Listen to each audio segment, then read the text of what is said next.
Hey, good evening. Chief Meteorologist Melissa Frey here at Alaska's news source, hopping on to give you an update on our forecast across Alaska this week, but specifically giving you some more details on that storm that's hitting western Alaska as we speak. We are already starting to see some local impacts. First of all, thank you to all of you who have already sent in pictures and video and sending us those regular updates. Keep those coming. And as you hop on here tonight, let me know, where are you watching from this evening? So hopefully I can tailor the weather forecast to you specifically, answer any questions that you may have tonight. And again, we will look at this storm on the western side of the state, a former typhoon that has now moved across the Bering Sea, bringing high winds, rain, and some concern for flooding there across the western side of the state. I want to start out by showing you some video from this afternoon in Nome. Homer Hugendorn sharing this video with us. You can see those large breaking waves right off the coast of Nome. This is just as you head south on Nome Council Road. You can see this is where a lot of people have cabins and fish camps in the area, and we're hearing from Homer today that that cabin was shaking hard in these high winds, consistently gusting at this time about 45 miles per hour, but since then they have continued to ramp up. Now, there's a lot of folks in the western side of the state that remember the former typhoon Meerbach that moved through western Alaska back in September of 2022. This, again, what we're seeing today is also a former typhoon, but fortunately this storm is nowhere as strong as what we saw with Meerbach. So again, the impacts will be far less significant. The flooding will be more minor, and the wind damage more minor as well. But with that said, we will still see some significant impacts, as this is a powerful area of low pressure that, again, a few days ago used to be a former typhoon. So again, thank you for joining me here this evening. Let me know where you're watching from and if you have any questions on the weather forecast. Also, want to show you in town in Nome, we've already had at least one power outage there. We have seen, again, this is a different part of town, but Ruth is sharing this video. She returned home to find this power pole had just snapped at its base. The only thing holding it up are the power lines there in the area. She lost power to her home, and we're hearing that there may be some other power outages in this area. Crews got out there really quickly, working to try and stabilize and restore power to this area. But again, just one, hopefully not many more coming, but this was before those winds really started to peak. So again, we are seeing some local impacts as the storm makes its way up here across the western side of the state. The center of the storm right now is actually just beginning to push through the Bering Strait. And here's a look at those peak wind gusts here as of 5 o'clock, up to 53 miles per hour in Savunga. Also seeing wind gusts now to 53 miles per hour in Nome, 43 in Golovin, where we have also been seeing some large breaking waves this afternoon, just north of Hooper Bay. Seeing wind gusts there to about 51 miles per hour in Hooper Bay. The weather station currently not reporting, but I would imagine you're seeing wind gusts there also between about 45 and 55 miles per hour. Now, these winds are going to continue to stay strong through the evening, so higher wind gusts are certainly possible, but we're going to see the peak wind gusts here in just the next few hours. So when it comes to any concerns for wind damage, again, we just have a few more hours to get through, although winds will continue to stay strong through the night and into tomorrow morning. And this is for everyone from about Point Hope down through the Bering Strait, across the southern portions of Seward Peninsula, across Norton Sound, and then all the way down into that YK Delta region. You can see all the way down into Bethel, still seeing those peak wind gusts up around 41 miles per hour. So again, an impressive area of low pressure that is moving to the northeast. And I just want to zoom in on this here for just a moment to show you why we have the concern for flooding. This storm is actually not producing much when it comes to rainfall. But when you look at those winds, they move right across that ocean surface, right across the Bering Sea. And as you move into Norton Sound, same story. You get that strong southwest wind, again over 50 miles per hour, and that literally picks up and pushes the ocean surface into the land. So the direction of the wind and the speed of the wind combining to really just push that water onshore. And so that's why we're seeing the concern for inundation flooding, that storm surge. This is similar to what we saw back with Mirabok, again, just not as extreme as what we saw 2 years ago. So see where those colors are highlighted, that dark yellow transitioning to orange there across north and south. That's where we're seeing the highest winds, and therefore also where we're seeing the highest concern for coastal flooding.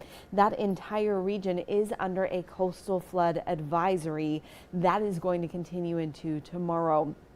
So that stretches for the entire southern Seward Peninsula coast down through Unalakleet, past Elam, where we've already seen some significant impacts, Golovin included in that, all the way down into that YK Delta region. About to Hooper Bay is where we're seeing the concerns for that coastal flooding. Now, we do have a high surf advisory still in effect for the northern reaches of the Kuskokwim Delta, and then all the way up to the western Arctic coast. So it's those areas that you do need to be prepared for a high surf. We have seen large breaking waves already with this storm, and that will be a concern too as we head into tonight and tomorrow as well. And then the wind, we're seeing that high wind warning in effect for St. Lawrence Island, for Savunga, for Gamble, all the way into Nome through that Bering Strait region. That's where we'll see the highest winds, and again, that continues through tonight. So a closer look at some of these impacts for the western side of the state. Again, for those areas highlighted in green, where we have that coastal flood advisory in effect, that's where we're looking at water levels between 3 and 8 feet above a normal high tide line. So when we're already at high tide, which of course happens 2 times a day, then you see another 3 to 8 feet on top of that. That's when we get that inundation flooding. Now again, it's highest in Norton Sound down into the Yukon Delta, but much of western Alaska dealing with those large breaking waves, which if anyone's watching from western Alaska, I'd love if you could chime in and just tell us what does it look like in your community today? Have you seen those waves picking up? Have you started to see any of that storm surge? Let us know. Again, with large breaking waves on the coastline, what happens is you start to get beach erosion and damage is likely. We also saw this back with Mirabok, again on a more extreme level, but you can just get a lot of that sand that gets pulled out, a lot of damage there locally. And again, that's still a concern from Hooper Bay all the way north, and we'll continue to see concerns for some of that all the way up into Point Lay.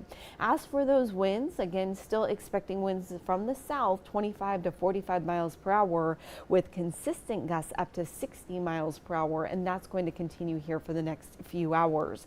Now, while the center of this storm is there across the Bering Strait, we do have this front that's extending across the interior all the way into south central, and you can see that line of moisture extends all the way across the Aleutians. So many of us are seeing the rain from this same storm, although we're not seeing those more extreme impacts. But here in Anchorage, we've actually seen some of the most rain from this storm, with about 1/1600ths of an inch, 500ths up into Fairbanks, and then again seeing those showers all the way down the west coast from Kotzebue through Nome into Bethel, King Salmon, and Cold Bay, seeing the rain as well.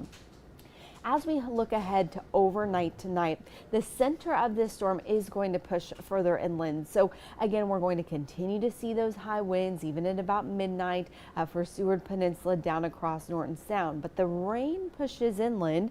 We'll see rain increasing for places like Galena, across the western Brooks Range. Eventually, we'll see that pushing up near Anaktuvuk Pass. The slope will get a few showers from that. We'll see some showers pushing through the interior. And then actually the southern edge of this reaching all the way into southeast. I don't expect it to make it quite to Ketchikan, but the rest of southeast will see significant rain from this storm. So, you know, Alaska's huge, right? It's bigger, of course, than more than half of the lower 48. So when you have one storm system that can stretch from Point Lay all the way down to almost Kotzebue, shows you it's an impressive storm. Just the footprint of this storm is impressive, let alone how low the pressure is, how much rain it is producing from those fronts and then the amount of wind that we're seeing out of this storm as well. So again, we'll continue to see scattered showers for those locations of the interior down into southeast tomorrow.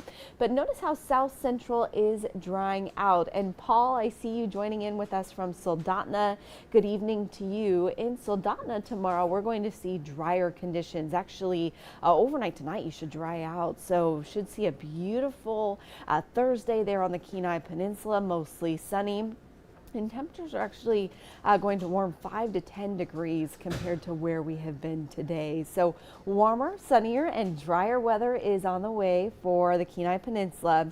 But out west, we have a second little area of low pressure that's going to move through and once again bring an additional round of rain to Seward Peninsula. And that will also spread into the interior heading through the day on Friday.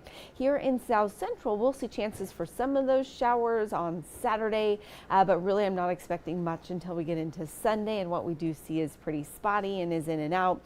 And for those of you on the western side of the state, it does start to clear out.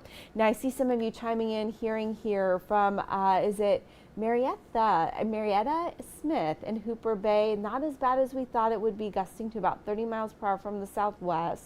Water isn't so high like we expected. Okay, I do want to tell you, Marietta, and for those of you along the western side of the state, we're not done. Again, the flooding impacts were actually expected overnight tonight into tomorrow morning. So don't let your guard down just yet. I'm really glad to hear that the winds haven't been too significant for you in that area. We have seen those winds ramping up to closer to 50 miles per hour. So again, just be prepared for some additional wind, and then also that storm surge flooding. Really, it's the erosion in Hooper Bay that will be more of the concern. Hooper Bay, of course, saw really significant impacts 2 years ago with Mirabok. So fortunately, nothing like that when that water pushed so far inland. Again, there in Hooper Bay, we're looking at a storm surge closer to 1 to 3 feet and not the more extreme levels. So that is good. And you're saying it's gusting about 25 right now. We're keeping an eye out for it. Good deal, good deal. And really by tomorrow, when it comes to any concerns for wind or flooding, you'll be done. It's just through the night tonight that you still want to watch out for that potential for some of those peak gusts and that additional storm surge to move through. Okay, so looking ahead to this weekend out in Hooper Bay and for the rest of the western side of the state, that's a tongue twister. We will see drying conditions, and you should get a nice break, especially on Saturday.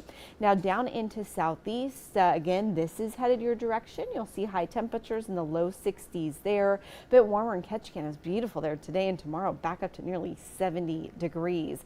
Up on the slope, we are still looking at scattered showers moving in from the west. Temperatures are warming for you. In fact, Dead Horse up to about 55 degrees. Some breezy winds, but nothing extreme.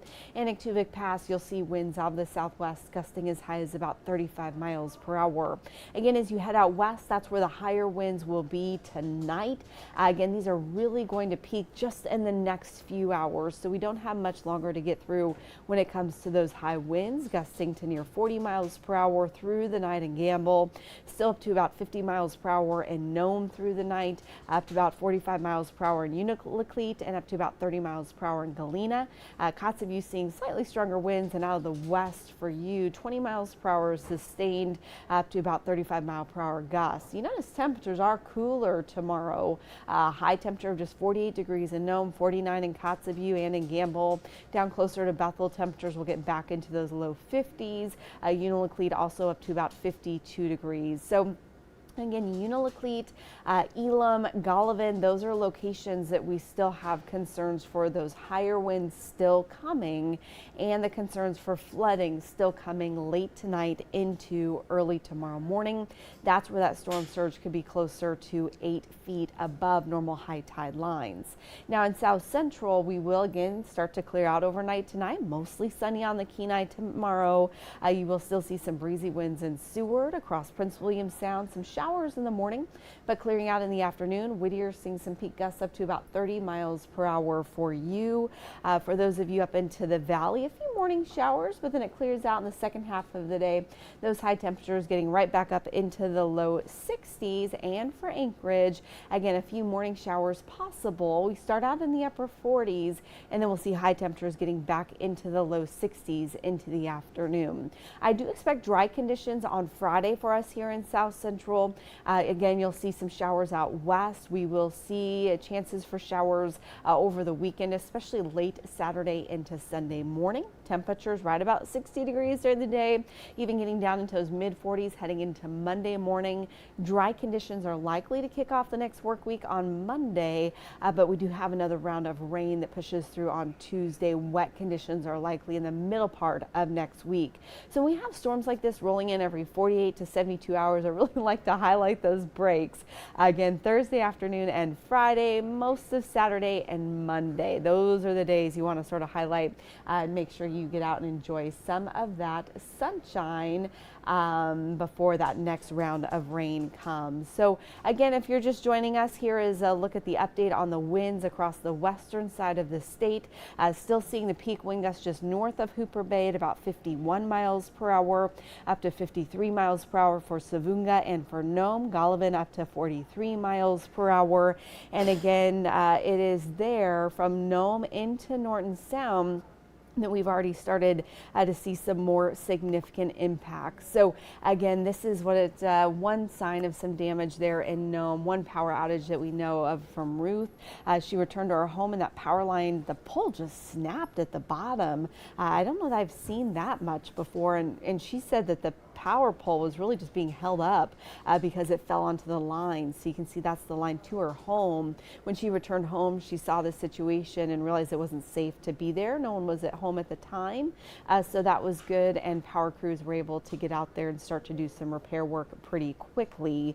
And then out along on the beach, I've heard from some of you there in Nome, all the way into Golovin and across Norton Sound, just those large breaking waves, which again, you don't see every day off the coast of Nome. And you can see that's when those really start to ramp up. That's when we start to see concern for that beach erosion. We heard from Homer that that cabin that he was in there along the beach where he is for the summer was just rattling in those consistent strong winds, which when he took this video, it hadn't even ramped up over 50 miles per hour yet, which is of course what we're seeing at this hour and will continue to see here through the night. So again, that area of low pressure, it is going to continue to push to the north and to the east. And as it does so, we will see those winds calming down slowly from south to north. So Hooper Bay, you will be the first to be in the clear for this region, as we see those higher winds pushing north and east through the night into tomorrow. But for those of you in Kotlik and Unalakleet and Shaktoolik and Elam and Golovin and in Nome, definitely be prepared for the wind through the night and be prepared for the flooding and storm surge through the night. Further north, again, some beach erosions possible from Kotzebue up into Point Lay, and you'll continue to see those strong winds tonight into tomorrow. And some of those areas could actually see some impacts lingering through the day Thursday, even into Friday, as that area of low pressure continues to push inland. So just stay alert and stay safe out there until this storm passes. This has been the third storm in a series of 3 storms to move across the region. So we're in fall, folks. Here we are. This is definitely fall-like weather, even though it's technically still summer for a little bit longer. But this sure feels like fall. You may remember Meerbach hit in September. And we're still really just in mid-August. So this does feel a little early to me to be seeing storms of this size, but not out of the norm for us here in Alaska. We know we get fall a little earlier, right? Well, I hope you have a great rest of your Thursday. We will continue to provide updates here through the night. Join Jackie Purcell tonight at 10 o'clock here on Alaska's News Source, and we'll continue to provide updates here on alaskasnewssource.com as well. And hope you have a great rest of the evening.